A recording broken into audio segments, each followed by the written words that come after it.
Ukraine's President Volodymyr Zelensky spoke to the U.S. Congress on December 21st, making his first international trip since the start of Russia's invasion.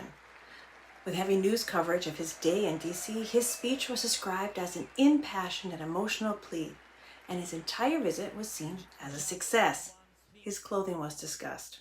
His shoes were discussed. His height and how he carried himself. But I couldn't find any mention of the fact that his English is considered a little bit rough.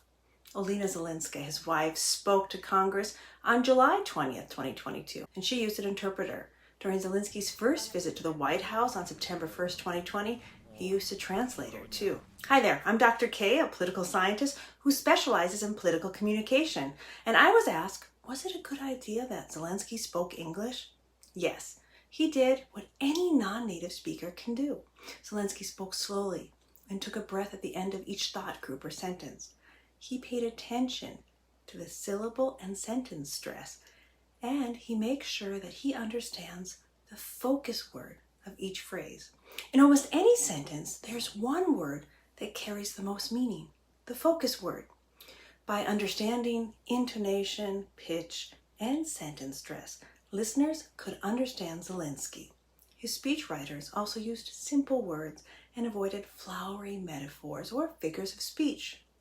His message was clear. So do you know what a foreign accent is? It's a sign of bravery. You make yourself vulnerable when you speak a language you don't master. Unfortunately, in some post-Soviet education structures, students are still shamed for making mistakes. This has left many Ukrainians, Zelensky's age or older, being demotivated because of bad experiences learning English. Zelensky has gotten lots of practice speaking to world leaders since the Russian invasion. His speech was humble and authentic. And Biden wouldn't invite Zelensky to Washington, a risky trip, if he didn't believe that something real could be accomplished speaking face to face instead of over the phone.